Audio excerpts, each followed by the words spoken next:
जय हिंद दोस्तों, नमस्कार। बात कर लेते हैं आज के दिन भर की सारी बड़ी खबरों की, जहां सबसे पहले आपको बताएंगे बांग्लादेश में मचे बवाल के बीच दोस्तों मोहम्मद यूनुस ने चुपके से चीन के साथ कर ली है बहुत बड़ी डील। चीन से SY-400 मिसाइल की कर ली खरीद। बताएंगे वो देश जिसका भारत के सामने और भारत के बिना कोई वजूद नहीं, आज भारत को लेकर ही साजिश रच रहा है। दोस्तों भारत के टुकड़ों पर पलने वाला ये बांग्लादेश, बताएंगे कैसे भारत के खिलाफ ही बड़ी साजिश को अंजाम देने वाला है। क्या पाकिस्तान ने बांग्लादेश को उकसाया इस डील के लिए, इस मिसाइल डील के लिए? बताएंगे पाकिस्तान से भी सीक्रेट डिफेंस डील की है दोस्तों बांग्लादेश के यूनुस ने। चौंका देने वाली खबर आपको बताएंगे। इतना ही नहीं, बताएंगे बांग्लादेश में कट्टरपंथी सेना भी पाकिस्तान बनवाने की फिराक में। ISI कर रहा 8,000 से भी ज्यादा युवाओं की भर्ती, पढ़ा रहा शरिया का पाठ, भारत खिलाफ ही बड़ी जानकारी। तो वहीं आपको बताएंगे उधर भारत विरोधी दो पार्टियों ने मिला लिया आपस में हाथ। तारिक रहमान के आते ही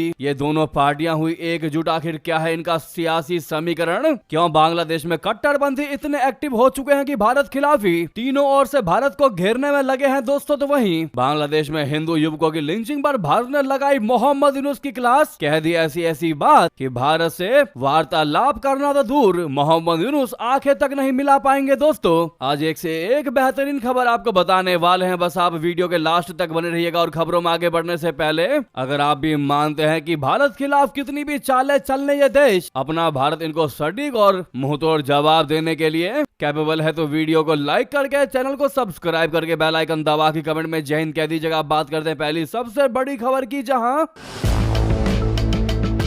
हिंदुओं पर हो रहे अत्याचार को नजरअंदाज करके बांग्लादेश की मोहम्मद यूनुस सरकार भारत को अपने कड़े तेवर दिखा रही है। ऐसी अटकलें हैं दोस्तों कि भारत के टुकड़ों पर पलने वाला ये बांग्लादेश भारत के खिलाफ किसी बहुत बड़ी साजिश को अंजाम दे सकता है। चीन से SY-400 मिसाइल की डील और पाकिस्तान से सीक्रेट डिफेंस समझौता इस ओर इशारा कर रहे हैं। जी हाँ, हालांकि भारत की सैन्य ताकत के सामने बांग्लादेश का कोई वजूद नहीं है। बांग्लादेश ने हाल ही में चीन से SY-400 मिसाइल सिस्टम खरीदने की डील कर ली है, जो कम दूरी की सटीक मारक क्षमता वाली बैलिस्टिक मिसाइल है। बांग्लादेश की सेना को अत्याधुनिक बनाने के नाम पर मोहम्मद यूनुस की सरकार चीन से ताबड़तोड़ हथियार खरीद रही है। कुछ महीने पहले चीन से जेट NC फाइटर जेट की डील को लेकर भी बांग्लादेश की मोहम्मद यूनुस सरकार चर्चा में थी। दोस्तों बांग्लादेश की सेना ने हाल ही में जितने भी हथियार खरीदे हैं उनमें से 70% चीन से आए हैं। यह फैसला शेख हसीना के तख्ता पलट के बाद बनी मोहम्मद यूनुस के नेतृत्व वाली अंतरिम सरकार ने लिया। इस सरकार ने चीन के साथ संबंध सुधारने के लिए कई समझौते किए, जिनमें हथियार खरीदना भी शामिल था। चीन के हथियार अमेरिका और फ्रांस जैसे देशों की तुलना में सस्ते हैं। दोस्तों सिपरी बोले तो Stockholm International Peace Research Institute की रिपोर्ट के मुताबिक चीन अपने हथियार पाकिस्तान जैसे देशों को भी बेचता है, जिसने पिछले 5 सालों में 80% हथियार चाइना से ही खरीदे हैं। दोस्तों पाकिस्तान और बांग्लादेश जल्द ही एक बहुत बड़ी सीक्रेट डिफेंस डील कर सकते हैं। यह समझौता दोनों देशों के बीच सैन्य सहयोग को नई ऊंचाइयों पर लेकर जाएगा। फिलहाल दोनों देश मिलकर इस समझौते का खाका तैयार कर रहे हैं। पाकिस्तानी खुफिया एजेंसी ISI और सेना के अधिकारियों के हालिया ढाका दौरे के बाद यह खबर सामने आई है। इस रक्षा समझौते से पूरे क्षेत्र की सुरक्षा पर असर पड़ सकता है, खासकर भारत के लिए यह चिंता का विषय बन सकता है। तो दोस्तों वहीं आपको बता दें उधर बांग्लादेश में कट्टरपंथी सेना बनाने की फिराक में ISI कर रहा 8,000 से भी ज्यादा युवाओं की भर्ती, पढ़ा रहा उनको शरिया का पाठ। दरअसल पाकिस्तान की खुफिया एजेंसी ISI बांग्लादेश में एक कट्टरपंथ की सशस्त्र बल नेशनल आर्म्ड रिजर्व यानी NAR बनाने की योजना में है। जानकारी के मुताबिक इस फोर्स को शरिया कानून के तहत देश पर नियंत्रण स्थापित करने के लिए तैयार किया जा रहा है। इस यूनिट में 8,000 से भी ज्यादा कट्टरपंथी युवा शामिल होंगे और यह पुलिस की जगह लेगी। खुफिया अधिकारियों के मुताबिक ISI और पाकिस्तानी सेना द्वारा चलाए गए इस मिशन में बांग्लादेश के विभिन्न हिस्सों में कट्टरपंथी युवा पहचानने की प्रक्रिया शुरू कर दी गई है। इसके पीछे मकसद बांग्लादेश को पूरे तरीके से कट्टरपंथी इस्लामिक देश बनाना है। जानकारी के मुताबिक इस परियोजना की निगरानी के लिए पाकिस्तान ने जमात इस्लामी के पूर्व प्रमुख गुलाम आजम के बेटे ब्रिगेडियर यानी रिटायर्ड ब्रिगेडियर अब्दुल्लाहिल अमन आजमी को चुना है। अधिकारियों के मुताबिक आजमी का कट्टरपंथी विचारधारा का समर्थन है और उन्होंने पाकिस्तान के शीर्ष अधिकारियों के साथ कई बैठकें की हैं। भारतीय खुफिया एजेंसियों को जानकारी मिली है कि पाकिस्तान उन्हें बांग्लादेश की सुरक्षा व्यवस्था में महत्वपूर्ण पद देने की योजना बना रहा है, संभवतः गृह मंत्रालय में सलाहकार के रूप में दोस्तों। तो वहीं आपको बता दें, उधर भारत विरोधी दो पार्टियों ने भी मिला लिया हाथ। तारिक रहमान के आते ही एकजुट हुए। जी हां, बांग्लादेश में फरवरी में राष्ट्रीय चुनाव होने हैं, जिसको लेकर राजनीतिक गतिविधियां तेज हो चुकी हैं। इसी के मद्देनजर बांग्लादेश नेशनलिस्ट पार्टी बोले तो बीएनपी के कार्यकारी अध्यक्ष और देश की पूर्व प्रधानमंत्री खालिदा जिया के बेटे तारिक रहमान की मुल्क वापसी को काफी अहम माना जा रहा है। बांग्लादेश में बीएनपी के सबसे बड़े पार्टी होने के कारण बागी दलों में गठबंधन की कोशिशें तेज हो गई हैं। जमात इस्लामी और नेशनल सिटीजन पार्टी के बीच गठबंधन को लेकर बातचीत चल रही है। माना यह जा रहा है कि गठबंधन करने पर सहमति तकरीबन बन चुकी है। फिलहाल दोनों दलों में सीट शेयरिंग को लेकर बातचीत जारी है। बता दें कि बांग्लादेश की ये दोनों ही पार्टियां अपने भारत विरोधी एजेंडे के लिए जानी जाती है दोस्तों। जमात इस्लामी बांग्लादेश में पाकिस्तान के पिट्ठू के तौर पर काम करती है और शुरू से ही भारत का विरोध करती आई है।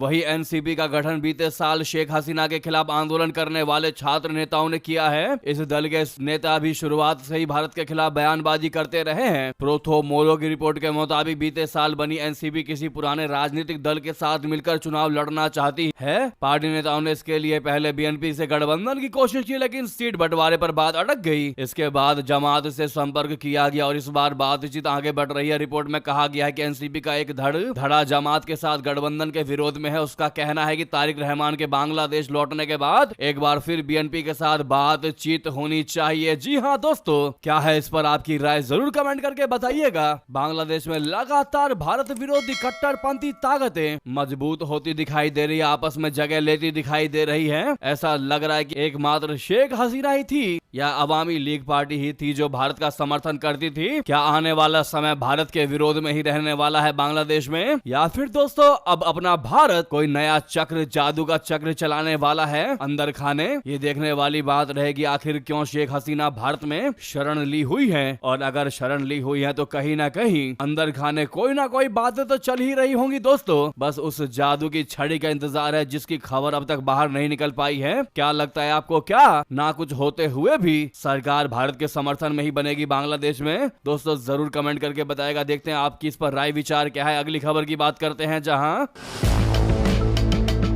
बांग्लादेश में हिंदू युवकों की लिंचिंग पर भारत ने लगाई मोहम्मद यूनुस की क्लास। हिंदुओं के कत्लेआम पर यूनुस का खोल दिया कच्चा चिट्ठा, कह दिया आपके राज में 2900 से भी ज्यादा घटनाएं हुई हैं। दोस्तों बांग्लादेश में अल्पसंख्यकों पर हो रहे अत्याचार को लेकर भारत का रुख अब बहुत ही आक्रामक दिखाई दे रहा है। विदेश मंत्रालय के प्रवक्ता रणधीर जायसवाल जी ने साप्ताहिक ब्रीफिंग में कह दिया है कि भारत विरोधी झूठे नैरेटिव को भारत पहले ही खारिज कर चुका है। कानून व्यवस्था और सुरक्षा बनाए रखना पूरे तरीके से बांग्लादेश की अंतरिम सरकार की जिम्मेदारी है। भारत बांग्लादेश के हालातों पर करीबी से नजर बनाए हुए है और अल्पसंख्यकों के खिलाफ जारी शत्रुता पर गहरी चिंता जताता है। दोस्तों विदेश मंत्रालय ने मयनवन सिंह में एक हिंदू युवक की हालिया हत्या की निंदा करते हुए कह दिया कि अंतरिम सरकार के कार्यकाल में अल्पसंख्यकों के खिलाफ 2900 से भी ज्यादा घटनाएं दर्ज की गई हैं। इन घटनाओं को मीडिया की अतिशयोक्ति या महज राजनीतिक हिंसा बताकर खारिज नहीं किया जा सकता। जायसवाल जी ने कह दिया कि ये घटनाएं कोई मीडिया का बढ़ा चढ़ाकर बताया गया आंकड़ा नहीं है, ये एक कड़वी हकीकत है जिसे झुटलाया नहीं जा सकता। इसके साथ ही अमेरिका में H1B वीजा के संकट को लेकर भी भारत ने वॉशिंगटन में आवाज उठाई है। कई भारतीयों की नौकरी और पढ़ाई पर संकट मंडरा रहा है। सरकार ने साफ कर दिया है कि वो अपने नागरिकों के हितों के साथ समझौता नहीं करेगी।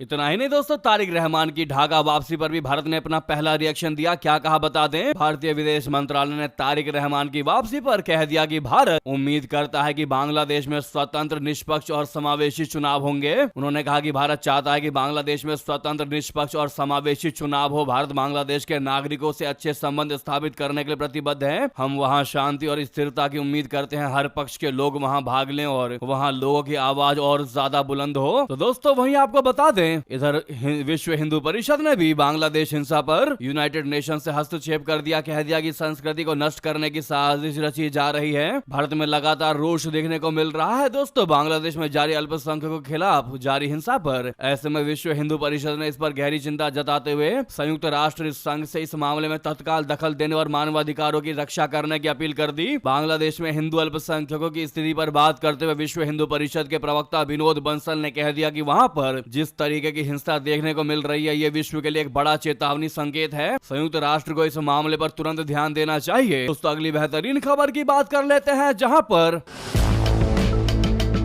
नाइजीरिया में आईएसआईएस के ठिकानों पर अमेरिकी हमला। ट्रंप ने कहा ईसाइयों को मार रहे थे ये। मेरी क्रिसमस। जी हां, नाइजीरिया में अमेरिकी सेना ने आईएसआईएस के कई ठिकानों का निशाना बनाया। इस बमबारी में दावा किया गया है कि कई आतंकी मारे गए हैं और आतंकी संगठन के इलाकों को भारी नुकसान पहुंचा है। राष्ट्रपति डोनाल्ड ट्रंप ने खुद इस हमले का ऐलान कर दिया और आतंकियों को कड़ी चेतावनी भी दे दी। सोशल मीडिया प्लेटफॉर्म पर राष्ट्रपति ट्रंप ने लिखा कि आज मेरे आदेश पर यूनाइटेड स्टेट्स सेंट्रल कमांड ने नाइजीरिया में एक बेहद सटीक और ताकतवर एयर स्ट्राइक की। ये लोग लंबे समय से कई मासूम नागरिकों को निशाना बना रहे थे और खास तौर पर ईसाइयों को मार रहे थे। मैंने पहले भी इन आतंकियों को चेतावनी दी थी कि अगर उन्होंने इस तरह के नरसंहार को नहीं रोका तो इसके गंभीर नतीजे भुगतने होंगे। अब अमेरिकी मिलिट्री ने एक बेहतरीन स्ट्राइक को अंजाम दिया है। सच कहूं तो अकेला अमेरिका ही ऐसा करने में सक्षम है। हमारा देश रेडिकल इस्लामिक टेररिज्म को बढ़ने नहीं देगा। साथ ही साथ बता दें, उधर टैरिफ रूसी तेल पर भारत का अमेरिका को फाइनल अल्टीमेटम। व्लादिमीर पुतिन संग पीएम मोदी का डील प्लान तैयार, भन्ना कर रह जाएंगे मिस्टर ट्रंप। दोस्तों लंबे वक्त से भारत और अमेरिका के बीच ट्रेड डील पर बात अटकी हुई है। ये बात हम और आप बहुत अच्छे से जानते हैं। अमेरिका की ओर से न केवल ट्रेड डील की बातचीत को बीच में रोक दिया गया बल्कि भारत पर पहले 25% और फिर रूसी तेल खरीदने की वजह से 25% का जुर्माना लगाया गया। राष्ट्रपति डोनाल्ड ट्रंप ने भारत पर कुल 50% का भारी भरकम टैरिफ ठोक दिया। इसके बाद से ट्रेड डील को लेकर बात अटकी हुई है। अमेरिका की ओर से डील के लिए शर्तें लगाई जा रही हैं। अब भारत ने इस पर फाइनल प्रपोजल दे दिया है। दोस्तों अमेरिका की ओर से ट्रेड डील को बार बार अटकाया जा रहा है। अब भारत ने ट्रंप सरकार को डील पर फाइनल प्रपोजल दे दिया है। अमेरिका के साथ ट्रेड डील की बातचीत में भारत झांसे में आने वाला नहीं है। भारत ने साफ कर दिया है कि उस पर लगे टैरिफ को 50% से घटाकर 15% किया जाए। इसके साथ ही रूसी तेल की खरीद पर लगाए गए 25% अतिरिक्त टैरिफ को पूरी तरीके से हटाया जाए। भारत ने साफ कर दिया है कि इस डील का मकसद व्यापार को बढ़ावा देना और तेल आयात पर अतिरिक्त बोझ हटाना है। इसी बीच दोस्तों ये थी भी की सारी बड़ी खबरें। आपको खबर कैसी लगी जरूर कमेंट करके बताएगा। लगे हाथ तो वीडियो को लाइक करके